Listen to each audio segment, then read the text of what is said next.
Assalamualaikum warahmatullahi wabarakatuh. Alhamdulillah, para sahabat, kembali kita berjumpa. Dalam kesempatan kali ini, kita akan bercerita tentang kisah masuknya Islam di negeri Samarkand. Kisah itu ditulis oleh Syekh Ali Tantawi dalam kitabnya Qoso min al-Tariqi Qadiyah Samarkand. Sejarah manusia telah dilewati oleh peradilan-peradilan besar, tetapi ada satu peradilan terbesar yang diketahui oleh sejarah, yaitu peradilan yang terjadi di kota Samarkand. Samarkand adalah sebuah kota besar yang sekarang menjadi salah satu bagian dari Uzbekistan. Penduduk Samarkand kala itu memiliki pasukan yang sangat kuat. Mereka adalah para penyembah berhala yang mereka buat sendiri dari bebatuan yang semati dengan permata. Berhala-berhala itu ada pada kuil di puncak gunung, dan kuil ini tergolong kuil khusus bagi para biarawan. Adapun selain mereka, maka mereka memiliki kuil-kuil kecil yang tersebar di tengah Samarkand. Pada saat itu, yang menjadi khalifah adalah Umar bin Abdul Aziz, sedangkan panglima kaum muslimin adalah Qutaibah bin Muslim. Pasukannya adalah pasukan yang paling kuat di dunia, dan berita kekuatan pasukan tersebut telah sampai juga ke negeri Cina. Pada tahun 87 Hijriah atau 705 Masehi, pasukan kaum muslimin merengsek maju ke Samarkand. Tak kala mereka telah sampai di tempat-tempat tinggi di Samarkand, sang panglima Qutaibah bin Muslim memerintahkan pasukan untuk bersembunyi di balik gunung agar penduduk Samarkand tidak melihat pasukan kaum muslimin lalu mempertahankan diri mereka. Kemudian kaum muslimin menyerang kota tersebut dengan seluruh batalion pasukan dari balik gunung. Seakan mereka adalah badai, karena kedahsyatan dan kecepatannya, tiba-tiba saja mereka telah berada di tengah kota Samarkand. Mereka berhasil menundukkannya seraya bertakbir menyebut asma Allah. Maka penduduk Samarkand tidak memiliki kekuatan apapun, kecuali harus menyerah total. Sementara para biarawati lari menuju kuil besar di puncak gunung, dan penduduk kota Samarkand bersembunyi di dalam rumah-rumah mereka. Mereka tidak keluar karena takut terhadap kaum muslimin, dan suasana pun masih dikuasai kaum muslimin. Karena takutnya penduduk Samarkand terhadap pasukan penakluk tersebut, mereka menyuruh anak-anak kecil untuk mencari air dan makanan. Kaum muslimin tidak menghalangi mereka, bahkan mereka membantu anak-anak tersebut dengan membawakan air serta makanan. Lalu anak-anak itu masuk ke dalam rumah dengan penuh kegembiraan seraya membawa makanan dan air.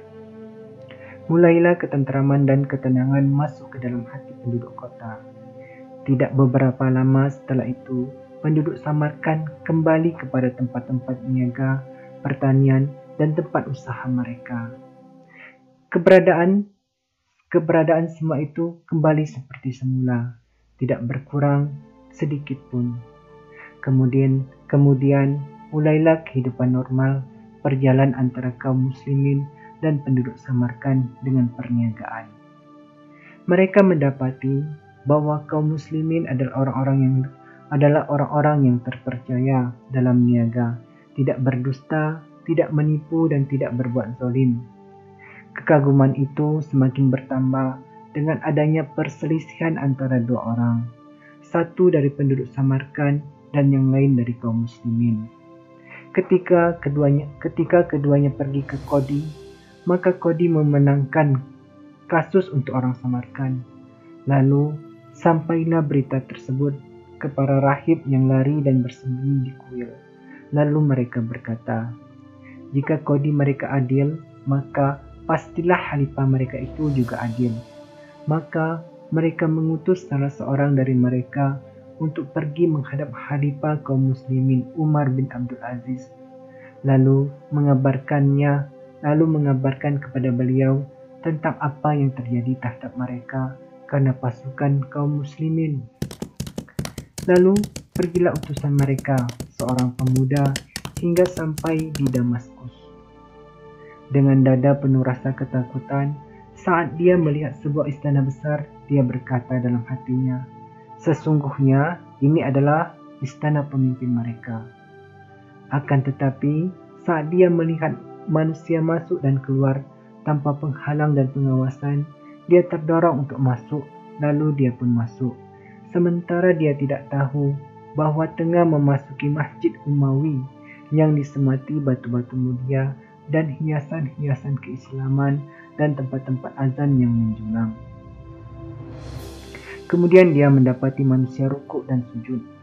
Lalu dia perhatikan tempat yang indah tersebut, di mana dia lihat kaum muslimin berbaris lurus dan rapi. Dia tercengang bagaimana jumlah besar ini bisa berbaris dengan begitu cepatnya. Setelah kaum muslimin selesai sholat, dia berdiri lalu mendekati salah seorang muslim dan bertanya tentang istana Khalifah. Di mana pemimpin kalian? Sang muslim menjawab, dia tadi yang sholat mengimami manusia. Tidakkah kamu melihatnya? Dia menjawabnya, tidak. Muslim itu berkata, bukankah engkau tadi salat bersama kami? Dia menjawab, apa itu salat? Muslim itu bertanya, bukankah engkau seorang muslim? Dia menjawab, tidak. Muslim itu tersenyum kemudian bertanya lagi, apa agamamu? Dia pun menjawab, agamanya para dukun disamarkan. Muslim itu bertanya, apa agama mereka? Dia menjawab, mereka penyembah patung. Muslim itu berkata, kami kaum muslimin penyembah Allah Ta'ala, tidak menyekutukannya dengan apapun. Orang muslim itu memberikan arah rumah Amirul Mukminin. Lalu pemuda itu pergi menurut arahan tersebut. Dia mendapati sebuah rumah kuno dari tanah, dan ia dapati ada seorang laki-laki di sisi tembok dengan memperbaiki temboknya, sementara bajunya penuh dengan kotoran tanah. Maka dia kembali kepada orang muslim di masjid tadi seraya berkata, apakah kamu mengejekku dan mempermainkanku? Aku bertanya kepadamu tentang pemimpin kalian, lalu kamu kirim aku kepada seorang fakir yang tengah memperbaiki tembok rumah. Maka seorang muslim itu berdiri bersama pemuda tersebut hingga sampai ke rumah Khalifah Umar bin Abdul Aziz, Amirul Mukminin. Lalu orang muslim itu memberikan isyarat, dialah sang pemimpin yang tengah memperbaiki tembok. Maka pemuda itu berkata, janganlah kamu mempermainkan aku dua kali. Berkatalah orang muslim itu, demi Allah, dialah khalifah. Kagetlah sang pemuda seraya teringat dukun-dukun yang sombong terhadap manusia. Di saat dia terheran-heran sambil mengamati, datanglah seorang wanita bersama putranya. Wanita itu meminta kepada Amirul Mukminin untuk menambah jatah pemberiannya kepadanya dari Baitul Mal kaum muslimin karena anaknya banyak. Di saat wanita itu berbicara, anaknya bertengkar dengan anak Amirul Mukminin karena suatu mainan. Lalu anaknya memukul kepala anak Amirul Mukminin hingga darah pun mengalir dari kepalanya. Lantas istri Amirul Mukminin cepat-cepat mengambil putranya sambil berteriak keras kepada wanita tersebut. Maka wanita itu ketakutan karena perbuatan putra kecilnya terhadap putra Amirul Mukminin. Kemudian Umar bin Abdul Aziz masuk ke dalam rumah, lalu membalut kepala putranya, kemudian keluar menemui wanita itu seraya menenangkan dari ketakutan, lalu mengambil mainan dari putranya dan memberikan kepada anak wanita tersebut. Kemudian dia berkata, pergilah kepada bendahara, katakan kepadanya agar dia menaikkan pemberian kepadamu. Maka istri Amirul Mukminin berkata, putramu telah terpukul, kemudian engkau naikkan harta jatah untuknya, serta memberi hadiah mainan kepada putranya. Umar bin Abdul Aziz menjawab, "Engkau telah membuatnya takut." Sementara Rasulullah bersabda, "Siapa yang membuat seorang muslim ketakutan, maka Allah akan membuatnya ketakutan pada hari kiamat." Kemudian dia melanjutkan memperbaiki tembok. Pemuda Samarkand tersebut melihat pemandangan itu dengan penuh terheran-heran. Disinilah dia berani maju dengan langkah pelan menuju Umar bin Abdul Aziz. Seraya berkata, "Anda pemimpin kaum muslimin?" Sang Amir menjawab, "Ya, apa keperluanmu?" Dia berkata, "Wahai Amirul Mukminin, sesungguhnya aku terzalimi." Sang Amir pun berkata, "Atas siapa kamu mengadukan perkara?" Dia menjawab, "Atas Qutaibah bin Muslim." Maka Sang Amir tahu bahwa itu bukan pengaduan antara dua orang. Maka pemuda utusan itu meneruskan pengaduannya. "Para dukun Samarkand telah mengutusku dan mereka mengabarkan kepadaku bahwa di antara kebiasaan kalian adalah ketika kalian ingin membuka negeri maupun kalian akan memberikan kepada mereka 3 pilihan. Kalian ajak mereka kepada Islam atau membayar jizyah atau perang." Sang Khalifah menjawab, "Ya, dan termasuk hak negeri itu adalah memilih satu di antara 3 pilihan tersebut." Pemuda itu berkata keheranan, "Dan bukan termasuk hak kalian untuk memutuskan sepihak, mengagetkan dan menyerang?" Sang Khalifah menjawab, "Ya, Allah Ta'ala telah memerintah kepada kami demikian dan Rasul kami telah melarang kami dari kezaliman." Pemuda itu berkata, "Adapun Qutaibah bin Muslim tidak melakukannya, bahkan dia dan pasukannya telah mengagetkan kami." Tak kala Sang Khalifah mendengar hal itu, dia tidak mengeluarkan perintah apapun, bukan termasuk kebiasaannya mendengar hanya dari satu pihak. Dia harus meyakinkan hal itu. Dia pun mengeluarkan satu kertas kecil, lalu menulis 2 baris kalimat, kemudian menutup dan menyetempelnya, lalu berkata ke pemuda itu, "Kirimkan ini kepada Gubernur Samarkand. Dia akan mengangkat kezaliman dari dirinya." Pemuda itu pun pergi dari Damaskus menuju Samarkand dengan melintasi jarak jauh melalui padang pasir dan gunung-gunung dan berkata, "Kertas, apa yang bisa dia lakukan di hadapan pasukan kaum muslimin?" Saat dia sampai di Samarkand, dia beritakan apa yang terjadi kepada para dukun. Maka mereka pun berkata kepadanya, "Berikan kertas itu kepada gubernur." Maka pemuda itu memberikannya kepada gubernur. Gubernur merasa aneh dan heran dengan surat itu. Akan tetapi, dia mengenal stempel Amirul Mukminin. Maka dia pun meyakinkan dirinya bahwa surat itu benar dari Khalifah, kemudian membukanya. Ternyata yang tertulis di dalamnya adalah, "Dari Amirul Mukminin kepada Gubernur Samarkand. Assalamualaikum warahmatullahi wabarakatuh. Angkatlah seorang hakim yang akan memberikan peradilan antara dukun Samarkand dan Qutaibah bin Muslim, dan jadilah kamu mengganti kedudukan Qutaibah." Maksud dari jadilah kamu mengganti kedudukan Qutaibah adalah janganlah kamu mengganggu Qutaibah yang sibuk melakukan penaklukan ke beberapa negeri. Dia sudah cukup sibuk, karena itu wakililah dia. Gubernur mengangkat seorang hakim dengan cepat.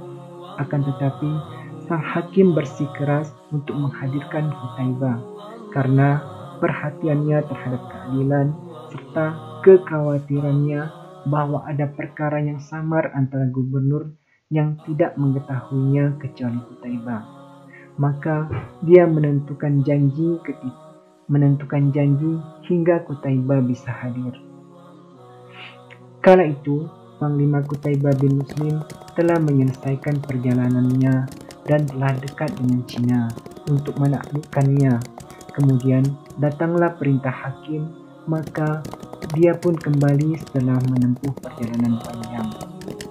Saat para dukun mengetahui kedatangannya, mereka mulai mengucurkan keringat sebelum Qutaibah masuk masjid yang di dalamnya akan diadakan peradilan. Dia letakkan pedangnya dan menanggalkan sandalnya. Kemudian berjalan menuju depan hakim. Lalu sang hakim berkata, "Duduklah kamu di sisi penuntutmu." Peradilan pun dimulai. Pembesar dukun berdiri seraya berkata, "Sesungguhnya Qutaibah bin Muslim masuk ke negeri kami tanpa ada peringatan. Seluruh negeri telah dia beri peringatan dan pilihan dakwah kepada Islam, membayar jizyah atau perang. Kecuali kami, dia menyerang kami tanpa peringatan." Maka hakim menoleh kepada panglima penakluk Qutaibah bin Muslim seraya berkata, "Apa bantahanmu atas pengaduan ini?" Berkatalah Qutaibah, "Mudah-mudahan Allah memperbaiki urusan sang hakim. Peperangan itu adalah tipu-tipu daya. Negeri ini adalah negeri yang besar. Seluruh negeri sebelumnya melawan. Mereka tidak ridho dengan jizyah dan tidak ridho dengan Islam. Seandainya kami memerangi mereka setelah peringatan, maka mereka akan membunuh kami lebih banyak dari apa yang kami bunuh di tengah mereka. Dan alhamdulillah, dengan cara mengagetkan ini, kami telah melindungi kaum muslimin dari bahaya besar. Sebagaimana juga akan menjadi mudah bagi kami untuk menaklukkan negeri-negeri setelahnya. Jika kami mengagetkannya, maka sesungguhnya kami telah menyelamatkan mereka dan memasukkan mereka ke dalam keselamatan." Sang hakim berkata, "Wahai Qutaibah, apakah kamu telah mengajak mereka kepada Islam, jizyah atau perang?" Qutaibah menjawab, "Tidak. Bahkan kami mengagetkan mereka karena bahaya besar mereka."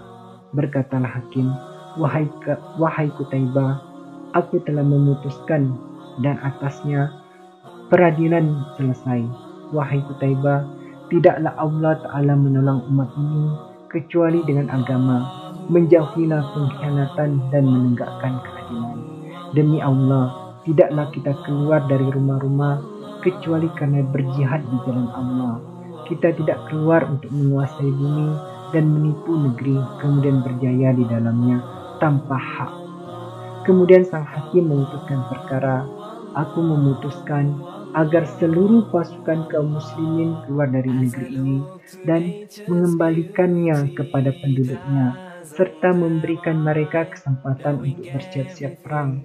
Kemudian memberikan mereka pilihan antara Islam, jizyah, dan perang.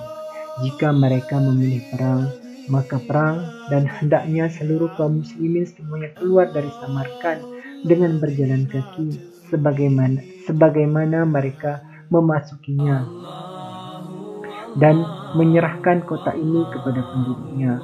Yang demikian ini demi melaksanakan syariat Allah Ta'ala dan sunnah Nabi Muhammad SAW. Mulailah kaum muslimin keluar dari kota tersebut. Bahkan sang hakim pun berdiri dan keluar di hadapan pandangan para dukun.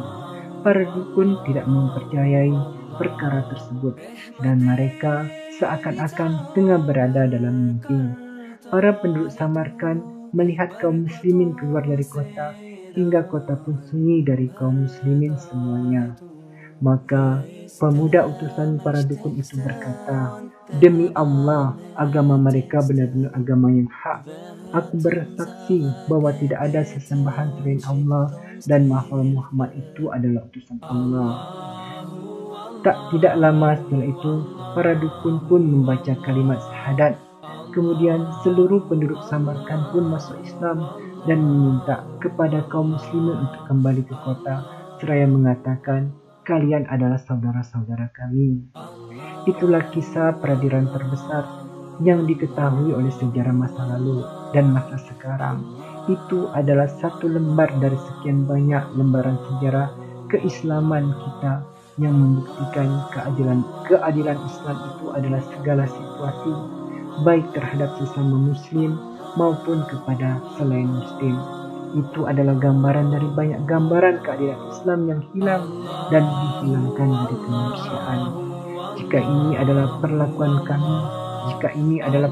kami terhadap selain ahli kitab, maka bagaimana pula perlakuan kami terhadap ahli kitab yang Allah Ta'ala memerintahkan kita untuk berbuat baik kepada mereka. Demikianlah sebuah kisah yang akan memberikan pencerahan kepada kita bagaimana Islam mengajarkan tentang sebuah keadilan. Assalamualaikum warahmatullahi wabarakatuh.